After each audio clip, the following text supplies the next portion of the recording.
बंधुमाने वर्तमानर परिस्थिति रे तुर्की पाई निद हाराम होई जाइथिबा परि लागुछि। कारण भारत तुर्कीर निजस अंचल निकटरे निजर सैन्य बाहिनीर शक्ति प्रदर्शन करी एक प्रकार युद्ध कौशलर संदेश देउछि। हाँ, भारतर INOS त्रिकांड नामक युद्ध जहाज देखि तुर्कीर सैन्य आश्चर्य होई जाइथिबा परि जणा पडुछि।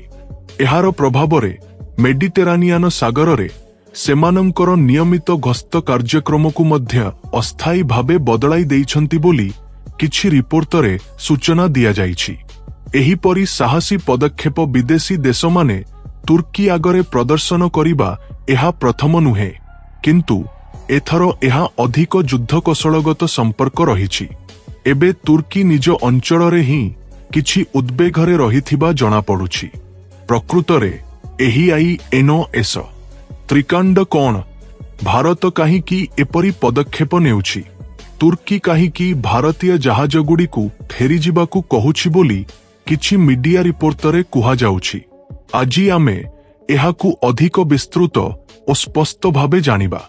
एही भिडियोटिकु पूरा देखंतु, कारण मेडिटेरानियन सागरर संपूर्ण भूराजनैतिक परिस्थितिकु आपण स्पष्ट भावे बुझी पारिबे।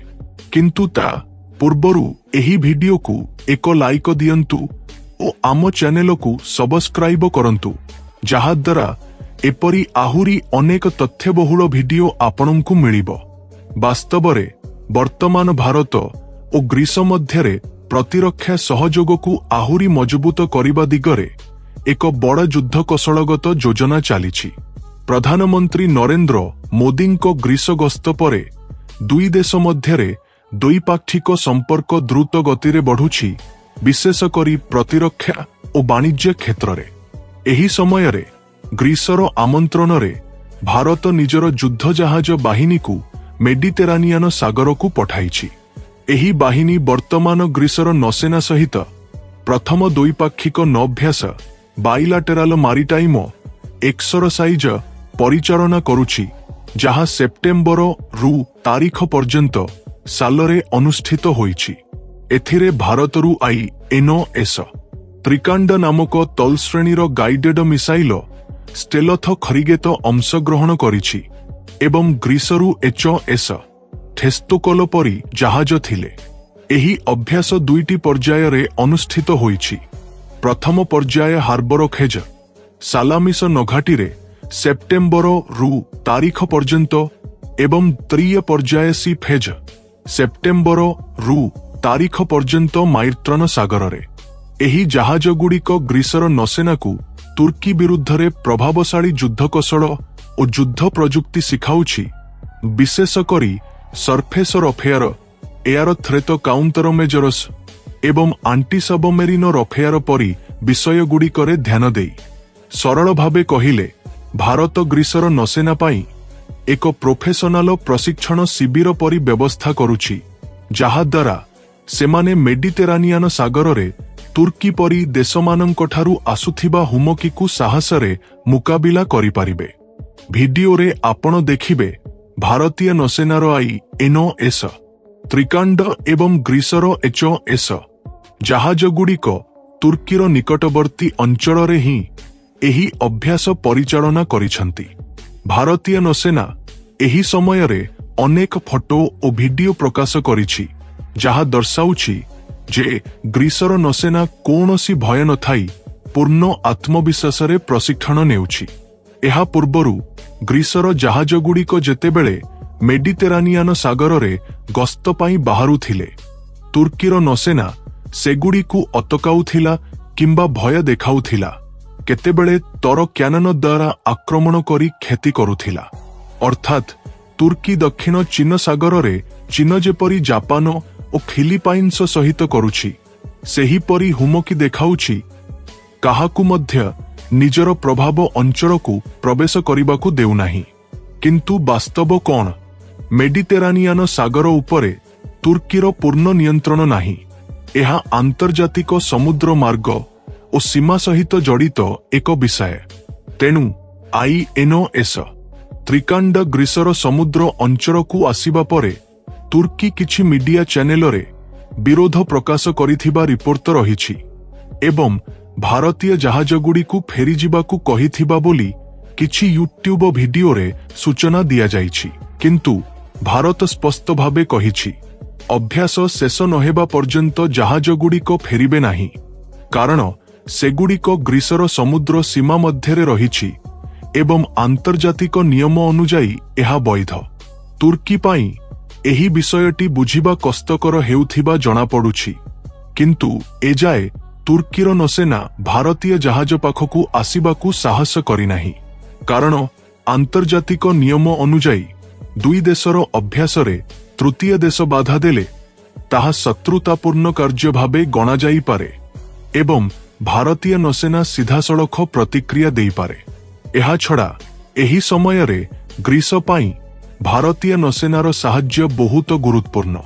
ତୁର୍କୀ ମେଡିଟେରାନିଆନ ସାଗରରେ ନିରନ୍ତର ନିଜର ଆଧିପତ୍ୟ ଦେଖାଇ ଗ୍ରୀସ ସହିତ ସୀମା ବିବାଦ ସୃଷ୍ଟି କରୁଛି। ଭାରତ ଓ ଗ୍ରୀସ ଏକାଠି ଯୁଦ୍ଧକୌଶଳ ତିଆରି ନ କଲେ ତୁର୍କୀ ଆହୁରି ସୀମା ଲଙ୍ଘନ କରିପାରେ। ଦେଖନ୍ତୁ ବନ୍ଧୁମାନେ, ଏହିପରି ଏକ ପରିସ୍ଥିତି ଫିଲିପାଇନ୍ସରେ ଘଟିଥିଲା।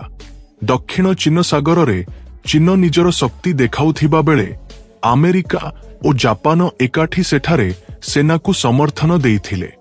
ଏବେ ସେହିପରି ଏକ କୌଶଳ ଗ୍ରୀସ ଓ ଭାରତ ମଧ୍ୟରେ କାର୍ଯ୍ୟକାରୀ ହେଉଛି, ବିଶେଷ କରି ମେଡିଟେରାନିଆନ ସାଗରରେ ତୁର୍କୀ ବିରୁଦ୍ଧରେ। ଏବେ ଆପଣ ଭାବୁଥାଇପାରନ୍ତି ତୁର୍କୀ କାହିଁକି ବାରମ୍ବାର ଭାରତୀୟ ଜାହାଜଗୁଡ଼ିକୁ ଫେରିଯିବାକୁ କହୁଛି। କାରଣଟି ସ୍ପଷ୍ଟ। ତୁର୍କୀ ପାଇଁ ଏହା ଏକ ପ୍ରକାର ଉଦ୍ବେଗର କାରଣ ହୋଇଛି। ତ୍ରିକାଣ୍ଡ ଓ ଗ୍ରୀସର ଜାହାଜଗୁଡ଼ିକ ମେଡିଟେରାନିଆନ ସାଗରକୁ ଆସିବା ପରେ ତୁର୍କୀର ନୌସେନା ନିଜର ଗତିବିଧିକୁ ସତର୍କତାର ସହିତ ପରିଚାଳନା କରୁଛି ଏବଂ ମିଶର ସହିତ ଏକାଠି ନିଜର ଅଭ୍ୟାସ କରି ଗ୍ରୀସକୁ ସଂକେତ ଦେଉଛି। ଅର୍ଥାତ୍ ଭାରତୀୟ ନୌସେନାର ଉପସ୍ଥିତି ହିଁ ତୁର୍କୀ ପାଇଁ ଏକ ବଡ଼ ଚ୍ୟାଲେଞ୍ଜ ହୋଇଛି, କାରଣ ଭାରତ ଓ ଗ୍ରୀସ ଏକାଠି ପାଲଟା ଆକ୍ରମଣ କଲେ ତୁର୍କୀର ବଡ଼ କ୍ଷତି ହୋଇପାରେ। ବାସ୍ତବରେ ଏହା କେବଳ ଶକ୍ତି ପ୍ରଦର୍ଶନ ନୁହେଁ, ଏହା ଏକ ଯୁଦ୍ଧ କୌଶଳଗତ ସନ୍ଦେଶ ମଧ୍ୟ। ଭାରତ ଦେଖାଉଛି ସେ କେବଳ ପଡ଼ୋଶୀ ଦେଶମାନଙ୍କ ସହିତ ଦୃଢ଼ ବନ୍ଧୁତ୍ୱ କରୁନାହିଁ, ବରଂ ବିଶ୍ୱବ୍ୟାପୀ ନିଜର ଶକ୍ତି ପ୍ରଦର୍ଶନ କରି ବନ୍ଧୁ ଦେଶମାନଙ୍କୁ ସମର୍ଥନ ଦେଇପାରେ। ଏବେ ଏକ ସନ୍ଦେହ ଆସିପାରେ, ଆମେ ଗ୍ରୀସକୁ କେବଳ ପ୍ରଶିକ୍ଷଣ ଦେବା ଉଚିତ କି ନା ଅସ୍ତ୍ରଶସ୍ତ୍ର ଓ ସୈନ୍ୟ ସାମଗ୍ରୀ ମଧ୍ୟ ଯୋଗାଇ ଦେବା ଉଚିତ। ଫିଲିପାଇନ୍ସକୁ ଆମେରିକା ଯେପରି ସମର୍ଥନ ଦେଇଥିଲା, ସେହିପରି ଭାରତ ଗ୍ରୀସକୁ ସମର୍ଥନ ଦେଇ ତୁର୍କୀର ହୁମକିକୁ ରୋକିପାରେ। ଏହାଛଡ଼ା ଭାରତୀୟ ଜାହାଜଗୁଡ଼ିକର ଉପସ୍ଥିତି କେବଳ ଗ୍ରୀସକୁ ସାହାଯ୍ୟ କରୁନାହିଁ, ଭାରତ ନିଜେ ମେଡିଟେରାନିଆନ ସାଗରରେ ନିଜର ବାଣିଜ୍ୟ ଓ ସୁରକ୍ଷା ସ୍ୱାର୍ଥକୁ ରକ୍ଷା କରୁଛି, କାରଣ ଏହି ଅଞ୍ଚଳଟି ବିଶ୍ୱ ବାଣିଜ୍ୟ ଓ ତୈଳ ଯୋଗାଣରେ ଏକ ବଡ଼ ଅଂଶରେ ନିର୍ଭର କରେ। ଯଦି ତୁର୍କୀ ଏଠାରେ ନିଜର ଆଧିପତ୍ୟ ବଢ଼ାଇବ, ତେବେ ଭାରତର ବାଣିଜ୍ୟ ମାର୍ଗ ଓ ସମୁଦ୍ର ସ୍ୱାର୍ଥ ଉପରେ ପ୍ରଭାବ ପଡ଼ିବ। ତେଣୁ ଏହା କେବଳ ବନ୍ଧୁତ୍ୱର ବିଷୟ ନୁହେଁ, ଯୁଦ୍ଧ କୌଶଳ ଓ ଅର୍ଥନୈତିକ ସୁରକ୍ଷାର ବିଷୟ ମଧ୍ୟ। ବନ୍ଧୁମାନେ, ଏବେ ତୁର୍କୀର ପ୍ରତିକ୍ରିୟାକୁ ଆହୁରି ସ୍ପଷ୍ଟ ଭାବେ ଦେଖାଯାଉ। INS ତ୍ରିକାଣ୍ଡ ମେଡିଟେରାନିଆନ ସାଗରରେ ଗ୍ରୀସ ସହିତ ଅଭ୍ୟାସ ପରିଚାଳନା କରିବା ପରେ ତୁର୍କୀର ନୌସେନା ସିଧାସଳଖ ମୁକାବିଲା କରିନାହିଁ, କିନ୍ତୁ ମିଶର ସହିତ ଏକାଠି ନିଜର ଯୁଗ୍ମ ନୌଅଭ୍ୟାସ ସେପ୍ଟେମ୍ବରରୁ ତାରିଖ ପର୍ଯ୍ୟନ୍ତ ସାଲରେ ପରିଚାଳନା କରି ଗ୍ରୀସ ଓ ଅନ୍ୟ ଦେଶମାନଙ୍କୁ ସନ୍ଦେଶ ଦେଉଛି। ବାସ୍ତବରେ ତୁର୍କୀ ବୁଝିଛି ଯେ ଭାରତ ଓ ଗ୍ରୀସ ଆବଶ୍ୟକ ହେଲେ ଏକାଠି ପାଲଟା ଆକ୍ରମଣ କରିପାରନ୍ତି। ତେଣୁ କିଛି ମିଡିଆ ଚ୍ୟାନେଲରେ କେବଳ ଫେରିଯିବାକୁ ହୁମକି ଦେଉଥିବା ଜଣାପଡ଼ୁଛି, କିନ୍ତୁ ଆନୁଷ୍ଠାନିକ ଭାବେ କିଛି ନାହିଁ। ଅର୍ଥାତ୍ ଭୟରେ ତୁର୍କୀ କିଛି ଗଳୁଥିବା ଜଣାପଡ଼ୁଛି ବୋଲି କିଛି ରିପୋର୍ଟରେ କୁହାଯାଇଛି। ତୁର୍କୀର ମିଡିଆ ଭାରତର ପଦକ୍ଷେପ ବିଷୟରେ ଉଦ୍ବେଗ ପ୍ରକାଶ କରୁଥିବା ଜଣାପଡ଼ୁଛି ଏବଂ ସେମାନଙ୍କୁ ଭୟ ଯେ ଭାରତ ଗ୍ରୀସକୁ ବ୍ୟବହାର କରି ତୁର୍କୀକୁ ମୁକାବିଲା କରିବ, କାରଣ ଦକ୍ଷିଣ ଚୀନ ସାଗରରେ ଏକ ସମାନ ପରିସ୍ଥିତି ରହିଛି। ଫିଲିପାଇନ୍ସ ଓ ଜାପାନ ଏକାଠି ଚୀନକୁ ଅଟକାଇଛନ୍ତି।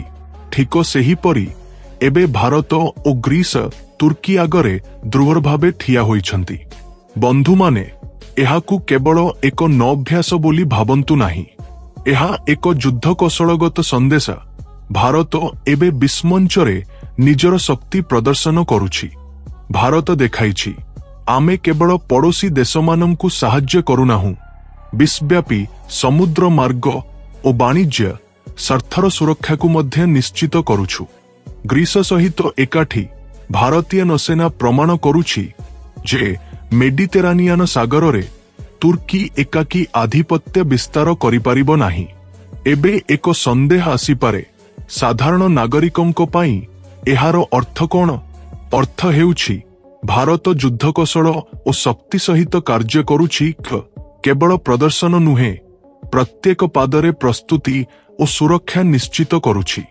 ग्रीस को साहाय्य करिबा द्वारा केवल सेमानंको पाई लाभ नुहे, भारतर वाणिज्य, आंतर्जातिक संपर्क और प्रतिरक्षा रप्तानी मध्य मजबूत हेउछि।